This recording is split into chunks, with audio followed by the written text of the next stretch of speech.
Welcome to Fusion Tonight. This week, we roll out a new mission of the month, and we check in with Treehouse to see how Jesus is doing at college. Now scream and yell and jump up and down for our host, Mr. John Cooper.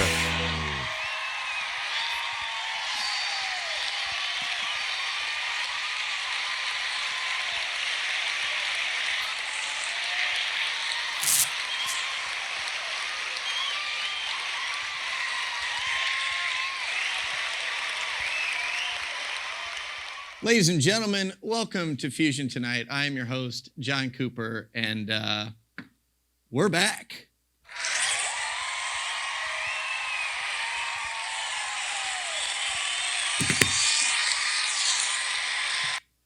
And because we don't have a real audience, we have my cell phone, which I think is going to finally give me some of the reactions I've always hoped I would get, but never do.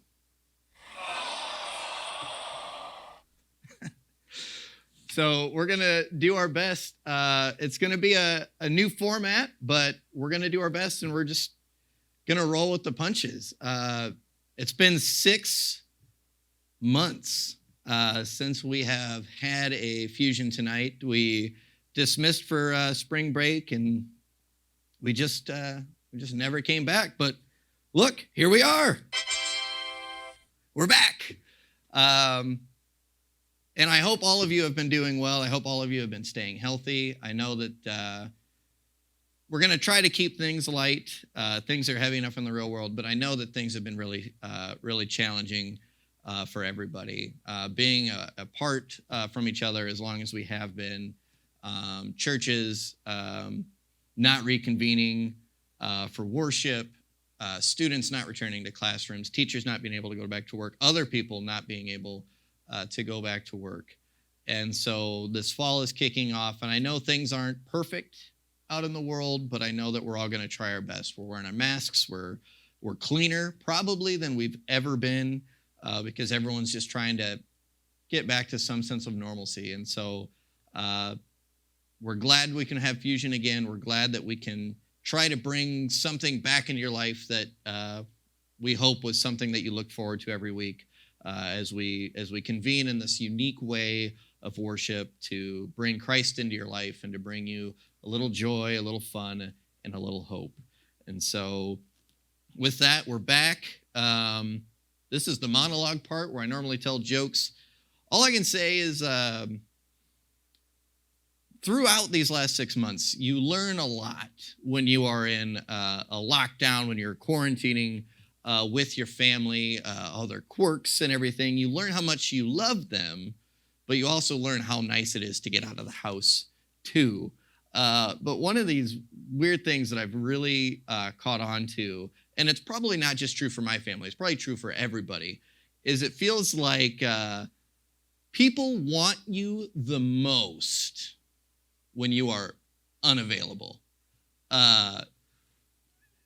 An example is, we're in the house all day, every day, right? My wife, Gabby, can talk to me anytime she wants. My son, Avery, can play with me anytime that he wants. And it just feels like they don't want to do that. They just have no interest in hanging out with me while I'm available.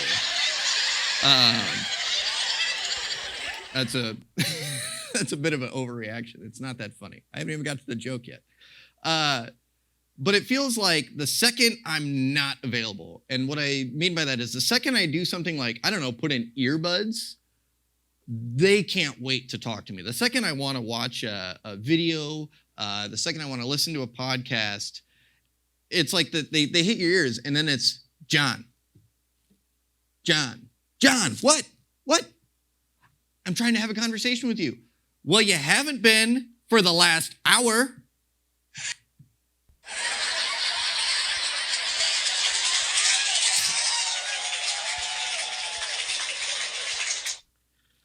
And that happens every time, and maybe that happens to you too. I feel like trying to relax in a house with a wife and a child is like trying to cross a street in a cartoon.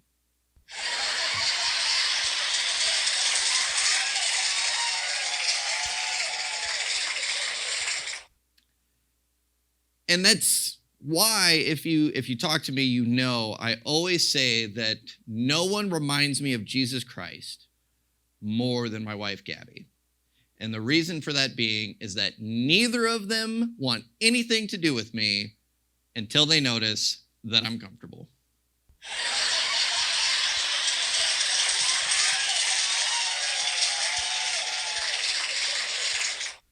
But ladies and gentlemen, on a heartfelt note, I think that's true for a lot of us. We're realizing now more than ever how much we want to be socially interacting with each other. We don't want to be cooped up. We don't care that much about being online. We want to just be with each other. And so this is a way for us to be together in any format. So ladies and gentlemen, here we are again at Fusion Tonight.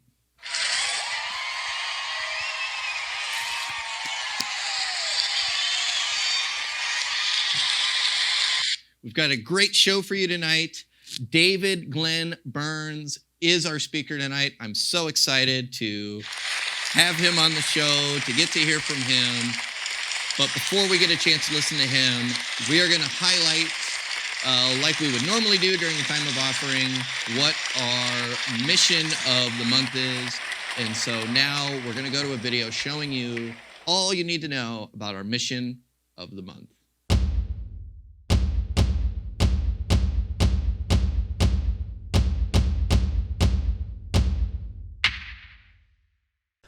Our September Mission of the Month is a great local cause that fills a gap in the healthcare landscape. The ACE SAP Free Clinic is a partnership between Allen College and the Salvation Army. It provides high-quality, no-cost or very low-cost healthcare services to underserved and low-income people. The Salvation Army provides the clinic space to operate, and Allen College provides qualified nurse practitioner students to staff it. The clinic is able to provide clients with building their medical history records, full physical health checkups, treatment of minor acute illnesses or chronic conditions, cholesterol and blood sugar screening. Some immunizations for adults are available. They provide health education, medication assistance, and referrals to other local resources. The ACE SAP Free Clinic was founded by First UMC's own Russ DeBonis. The clinic meets two separate needs for our community: the need for Allen College students to gain clinical experience and the need for more healthcare options for underserved people. The ACE SAP Clinic is a win for both. The ACE SAP Free Clinic is our September Mission of the Month, and you can contribute online at the secure giving portal of our church website, aboutfirst.com/giving, or by sending a check to the First United Methodist Church office. Thank you for supporting the First United Methodist Church Mission of the Month. This is one way that we live out our vision to love first.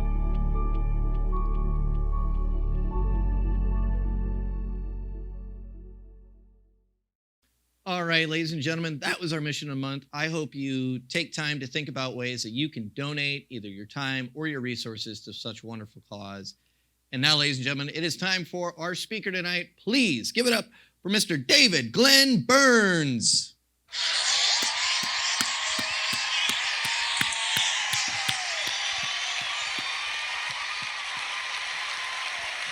Well, thank you, John. Wait, where are you, John? But it's a delight to be here. I love our partnership with First United Methodist Church. Three House is the campus ministry that has grown out of what used to be known as the Wesley Foundation. And the Wesley Foundation comes out of the partnerships of all of the United Methodist churches in Iowa. And this is a new year. I'm starting deliberately with my mask on, but I think that I'm going to take it off now because, we're all learning how to live in a new way. And that's true for our campus ministry. I don't want to block my microphone. That's true for each of us. That's true for us as a congregation. And there's tremendous opportunity. When I think about Three House, I'm looking at this time that we're living in as a very exciting, daunting time to be in ministry because everything is different. this fall, trying to meet new students without any large gatherings. There was no orientation for the students, which we typically meet students there. There was no welcome week activities to speak of. We did submit a video for the virtual student organization fair. And so we this year are trying some new things. We're offering programming online. We purchased a 3-house adult trike, 3 wheels, 3-house. It has a box on the back. It used to deliver pizzas for Basil Pizza over in Waterloo. We have it now, and we call it the 3-house treat trike. And it's got our 3-house information. We load it with granola bars and water bottles and information about 3-house groups and some signs to draw attention to it. And we have, on a couple of occasions, ridden across campus trying to distribute random acts of kindness and messages of support and love, because it's my sense and our sense that right now maybe the best thing as a campus ministry that we can do is help remind the students that we encounter and can meet with that they are a beloved child of God, because there are a lot of things that are different and challenging. And to listen to the stress levels that they're working with. I listen to faculty and staff talk about the students who have to miss class or go online because they're quarantining because they have positive test results, and those that are quarantining because they're awaiting test results that somebody else that they've been with is awaiting, so they might be exposed. And we've had in our 3-house community several different students who are participating but do it virtually because they're awaiting results. We have not had a positive result, test results yet that I know of, but we don't always know it. So what is the point of, what is our focus as 3-house this year? We are trying to follow God by loving and living like Jesus. We're trying to follow Jesus by loving and living in the world. And I saw a meme that kind of triggered that said, many Christians fail to grasp the basic point is to follow Jesus. Unfortunately, many Christians love the Bible more than Jesus. They say things like a biblical worldview, and we're a Bible-believing church, and we believe in the Bible. But in reality, they should be having a Christ-like worldview where they act like Jesus and believe in the words and actions of Jesus.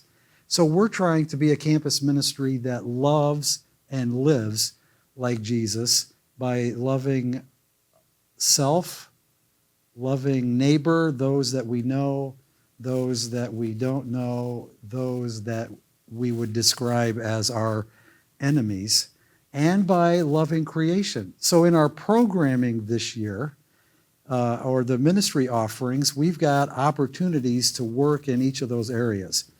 We've got one group that is meeting face-to-face right now over by the theater building in the courtyard outside of Strayerwood Theater, Camerick Art Building, and the Communication Arts Center. There's a kind of a nice courtyard, and there's some shade trees.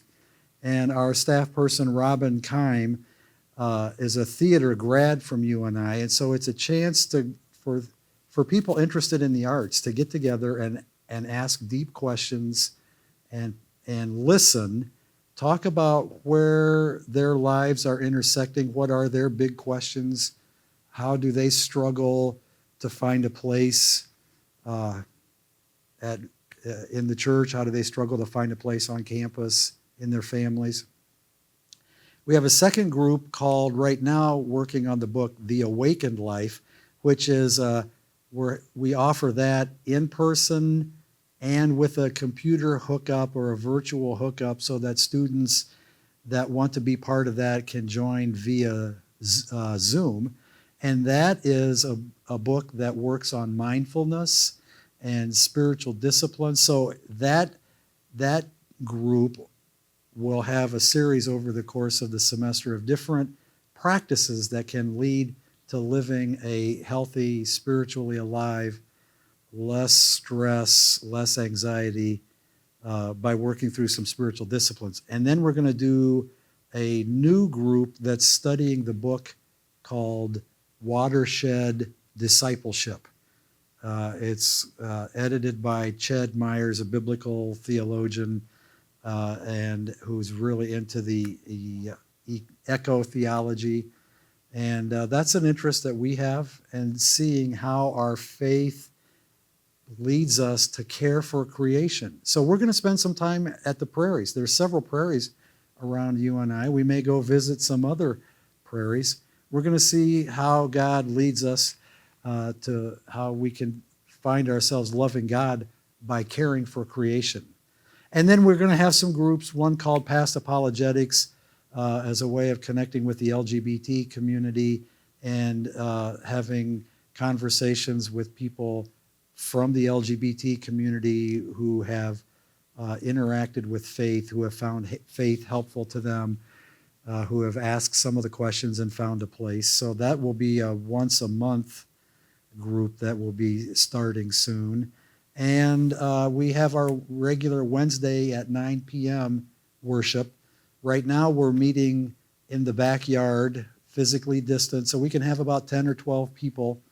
And we're also making it possible that folks can join virtually online. We hope to add a second worship experience that would be totally done online that people could watch at a later date, but we're rolling each of these out one thing at a time. And we're open to the way God might lead us to do some other things. But so what we're trying to do most of all is be a campus ministry that's oriented towards helping our community follow God by living and loving our faith in the world, loving ourselves, loving our neighbor, loving creation. So if that's anything that's interesting to you and you would like to be involved, or if you would like to make that possible to reach out to students and would like to make a contribution, we would welcome that. If you have lawn furniture, because we're meeting outside, we're looking for more lawn furniture. So if anybody has any patio chairs that you're wanting to get rid of, we would be happy to use those. We have 3 outdoor areas. We're not using our building inside yet. We're trying to be outside as much as possible. So there's ways that you have something to contribute. I think there's ways that we have things to contribute. And again, it's all about loving like Jesus at the UNI campus. Thank you.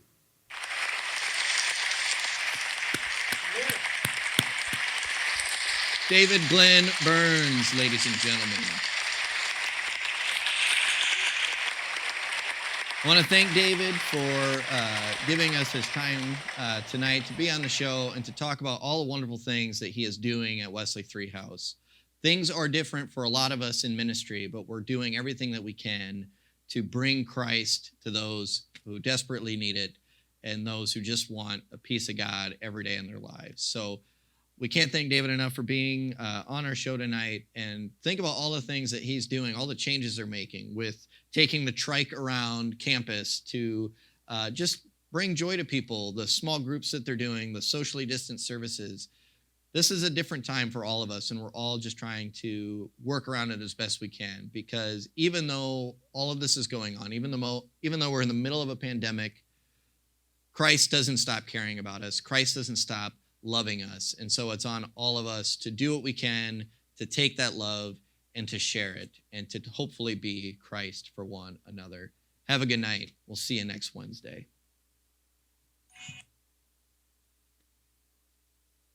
I'm going to... I hit the wrong button. Let's try that again. Ladies and gentlemen, please do everything in your power to be Christ for one another. We'll see you next Wednesday.